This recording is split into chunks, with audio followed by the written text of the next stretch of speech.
Today I'm going to be telling you guys all about Meps, which is Military Entrance Processing Service Center. I don't fucking know. Meps. That's all it is.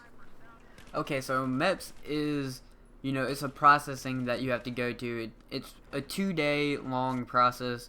You're going to stay in a hotel overnight, and then you're going to go to Meps the next day. But what Meps is how you get into the military. They screen you, they ask you a bunch of questions, and they're going to do a whole bunch of bullshit like that. But we'll get into that later in the video. Number 2 is what to expect and how long it is. Now, basically, how long it is, like I just said, it is about 2 days. So you're going to go to a hotel one day, you're going to stay overnight, and then at 4:30, you're going to wake up, go downstairs, eat, and then you're going to take a bus to the Meps. And what you want to expect is a physical exam, a lot of waiting, and I had a decent lunch, but yeah, physical exam, a lot of waiting. You get your blood drawn. Obviously, you take a piss test. But other than that, what you really want to expect is just a whole bunch of fucking hurry up and wait. That's really the gist of it. Hurry up, go over here. Oh, wait for 30 minutes. Hurry up, go to the next place. Oh, you gotta wait a little bit. Hurry up and fucking piss. Oh, hurry up even more and piss. Oh. Number 3 is lying at Meps. Now, I personally didn't have to lie because I didn't have anything at all to hide, but I do know people who've gotten into the military with ADD, ADHD, had fucking a whole bunch of broken bones, fucking asthma, The thing about lying to Meps is stick with your fucking story and don't say shit about it. Nothing. Don't even mention it. When they say, do you have asthma? No. You ever use an inhaler? Nope. It's simple.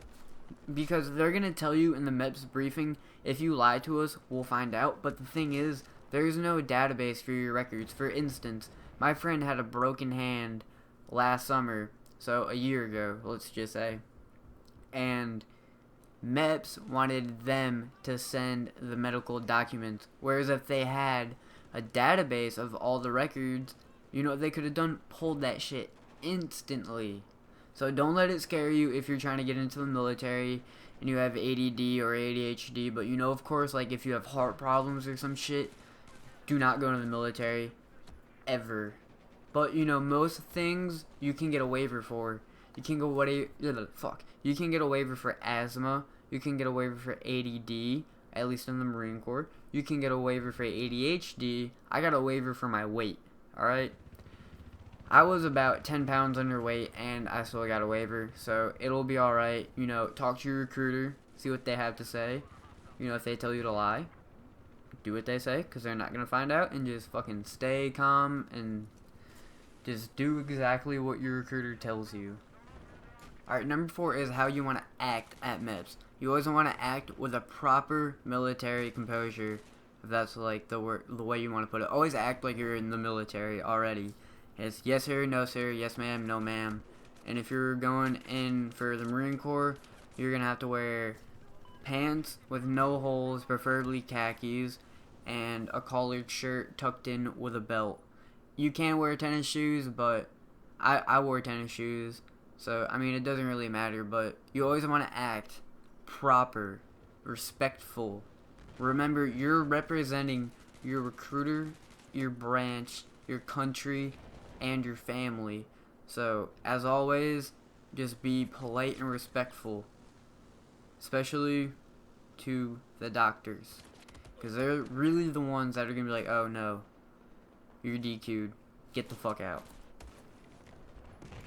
Alright, so I'm going to give you the rundown of my Meps experience real quick, so you'll have an even better idea of what's going to happen at Meps. So, like I said, you're going to go to the hotel overnight. You're going to have a roommate, so don't be surprised.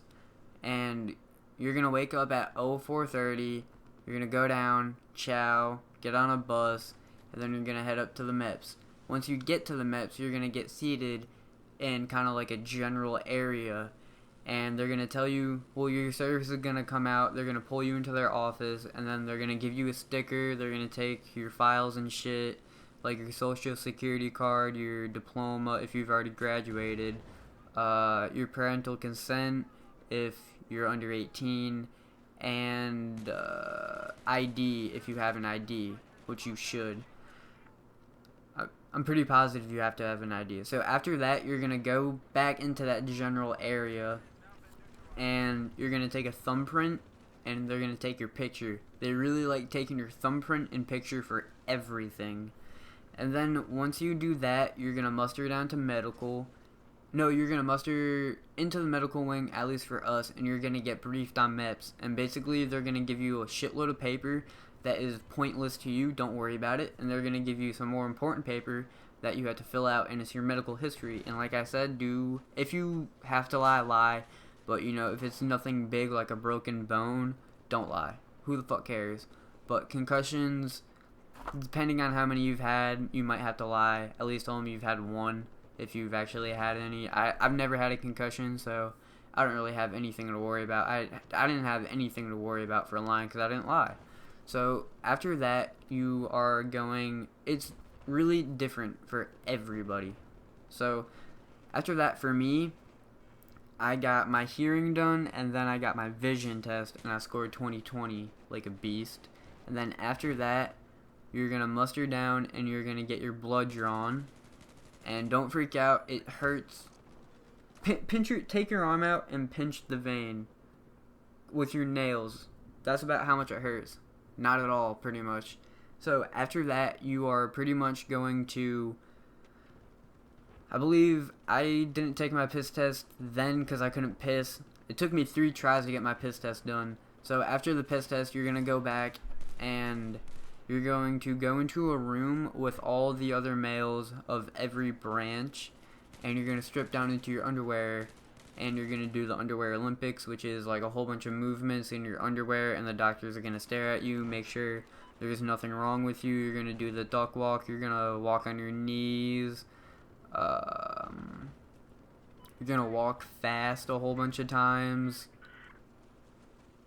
Yeah, that's pretty much it. You're going to like do a whole bunch of stretches, and then after that, they're going to call you in one by one to go in with a one-on. Oh, before all that, you're going to talk to the doctor, and they're going to ask you a whole bunch of medical questions again.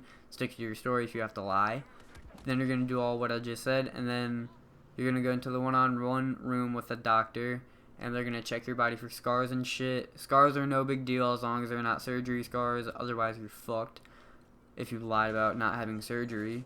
Or you're going to have to come up with a good-ass story of why this surgical scar looks like something else. Which, you know, I didn't lie, so I've never had surgery, so. But they're going to check your nutsack, they're going to fondle it real quick, then they have to check your butt for hemorrhoids, and trust me, it is just as awkward for the doctors as it is for you. So after that, you're going to go eat more chow. For us, we had a really nice sandwich, and we had a great selection of water. And then you're pretty much just going to hang out in the cafeteria, mess hall, chow hall, whatever the fuck you want to call it, until you get called into your service to do your contract. Now for me, on my first day, I didn't finish because the fucking medical fucked my shit up real bad. Like I said, I was underweight by 10 pounds, and they did it as a temporary disqualification, which would have had me come back in 30 days, which would have been around the time I'm making this video. So they held me over overnight, and first thing in the morning they talked to medical and got my shit sorted out, but we'll save it. So then you're pretty much just gonna go sign your contract, and then you get your fingerprints taken, you sign the contract into the delayed entry program, everybody does, and then, at least for the Marine Corps, you don't choose your job there. I still haven't chosen my job, so don't worry about that. And then you're going to swear in and wait for your recruiter to come pick you up. That is pretty much the rundown of Meps. I probably forgot a few things, but, you know, it happens. So if you like this video, leave a like button. If you have any questions about joining the military, what to expect in the military, I can try to help you out. I'm pretty knowledgeable, you know, in the military because that's what I'm doing. So leave those comments in the comment section below. Hit a like button and click that subscribe button.